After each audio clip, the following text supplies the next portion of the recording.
बच्चों नमस्कार।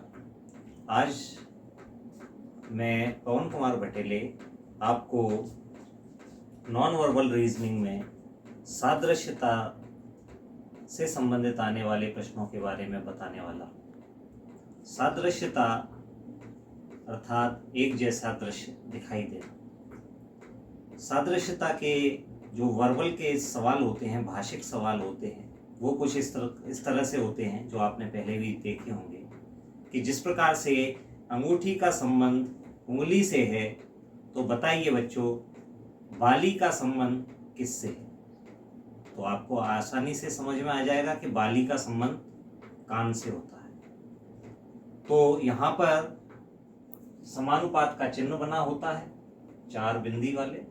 उसके बाईं ओर 2 पक्ष होते हैं, 2 चित्र होते हैं, और दाईं ओर भी 2 चित्र होते हैं। बाईं ओर के चित्रों में जो संबंध है आपस का, वही संबंध दाईं ओर के चित्रों में भी होना चाहिए या होता है।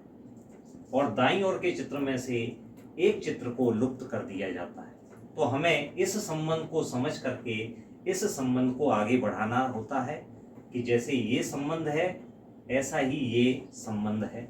उस संबंध को समझते हुए हमें उत्तर आकृति में से उस सही चित्र को छांट करके प्रश्नवाचक जगह पर भरना होता है। तो इस प्रकार के प्रश्नों में जो निर्देश आता है वह इस तरह से होता है कि समानुपात के बाईं ओर के 2 चित्रों में जो संबंध है, वही समानुपात के दाईं ओर के चित्रों में संबंध है, जिसमें एक पद लुप्त है। लुप्त पद को उत्तर आकृति में से पूर्ण कीजिए। तो आइए समझते हैं। सवाल नंबर 1 में समानुपात के बाएं पक्ष में 2 चित्र बने हुए हैं, जिनमें जो संबंध है वो आपको दिख रहा होगा स्पष्टता कि ये पहला चित्र त्रिभुज का चित्र है। त्रिभुज परिवर्तित हो रहा है चतुर्भुज में, यानी एक भुजा बढ़ रही है और उसके अंदर एक सीधी लाइन आ रही है, जबकि इस त्रिभुज के अंदर कोई सीधी लाइन नहीं थी, यानी एक लाइन बढ़ रही है। तो ये जो संबंध है वही संबंध इसके दाईं ओर के पक्ष में भी होना चाहिए। अगले चित्र में आप देखेंगे कि ये पंचभुज है, 1 2 3 4 5 भुजा वाला आकृति है, जिसके अंदर 2 खड़ी लाइनें हैं। चूंकि यहाँ त्रिभुज का चतुर्भुज हो रहा था, इसी प्रकार से यहाँ पंचभुज का षटभुज होना चाहिए। 5 भुजा की जगह 1 भुजा बढ़ जानी चाहिए, 6 भुजा हो जानी चाहिए। यहाँ अंदर कोई लाइन नहीं थी तो 1 लाइन बन रही थी, तो यहाँ 2 लाइन है तो 1 लाइन बढ़ करके अंदर 3 लाइन होनी चाहिए। तो षटभुज और षटभुज के अंदर 3 लाइन है। तो आप इनमें से देखिए चित्र, कौन सा चित्र षटभुज का है जिसमें 6 भुजाएं हों। तो स्पष्टता पहला ही चित्र 1 2 3 4 5 6 भुजा वाला चित्र है, और जिसके अंदर 3 खड़ी लाइनें दिखाई दे रही है।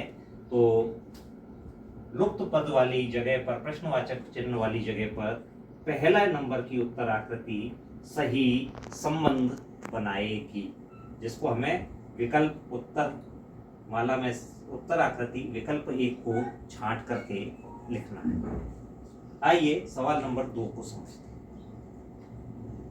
यहाँ समस्या आकृति में आप देख रहे हैं कि समानुपात के बाईं ओर पक्ष में 2 आकृतियां हैं, जिनमें आपस में संबंध आपको कुछ दिखाई दे रहा है कि ये जो आकृति है ये ऊपर की तरफ मुंह करके है, और दूसरी आकृति सेम आकृति है, समान आकृति है, लेकिन उसका मुंह पलट के नीचे की दिशा में हो जाता है। तो वही संबंध दाईं ओर के आकृतियों में भी होगा।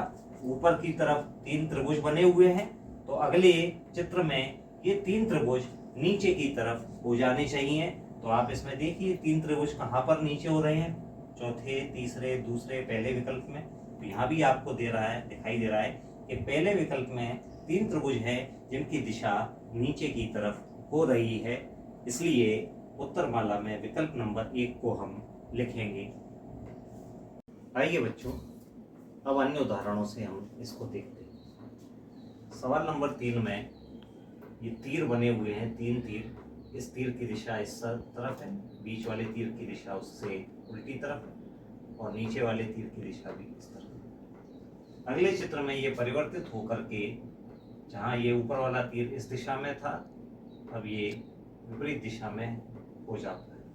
ये तीर इस दिशा में है, ये भी मुड़ करके विपरीत दिशा में हो जाता है। नीचे का तीर भी बाईं तरफ था, ये भी मुड़ करके दाईं तरफ हो जाता है। यानी तीरों की दिशाएं अपनी विपरीत दिशा में हो गई। अब यही संबंध इधर के दो चित्रों में होना चाहिए। तो ये वाला तीर ऊपर की तरफ है, तो इसकी दिशा कहाँ होनी चाहिए? अगले चित्र में नीचे की तरफ हो जानी चाहिए। इस तीर की दिशा बीच वाले की नीचे की तरफ है, तो ऊपर की तरफ होनी चाहिए। तीसरे तीर की दिशा नीचे की तरफ है, ये मुड़ करके ऊपर की तरफ होना चाहिए। तो आप देखिए ये किस में हो रहा है, पहले दूसरे में तो ये स्पष्टता दिख रहा है कि ऊपर नीचे नहीं हो रहे हैं तीर। तीसरे और चौथे में ऊपर नीचे दिख रहे हैं, लेकिन कहाँ पर बदल रहे हैं? तो यहाँ पर तीर ऊपर है तो ये नीचे होना चाहिए, तीसरे में हो रहा है। ये नीचे है तो ऊपर, ये भी हो रहा है। ये नीचे है तो ये ऊपर, ये हो रहा है। तो तीसरे में हो रहा है, जबकि चौथे में बीच वाले तीर की दिशा परिवर्तित नहीं हो रही है। इसलिए ऑप्शन नंबर 3 आपका सही ऑप्शन है। इसको हम चुन लेंगे और उत्तरमाला में इसको अंकित कर देंगे। अगली समस्या आकृति में आप फिर देखते हैं कि समानुपात के बाईं ओर दो चित्र हैं, जिनमें जो संबंध है वही समानुपात के दाईं ओर के दो चित्रों में संबंध होता है। यहाँ वृत्त के बाहर 4 छोटे छोटे काले गोले हैं। अगले चित्र में वो चारों गोले वृत्त के अंदर आ जाते हैं। इसी प्रकार से अगले चित्र में वर्ग है जिसके बाहर 4 लाइनें हैं। अगले चित्र में इसी संबंध के हिसाब से ये चारों लाइनें अंदर आ जानी चाहिए।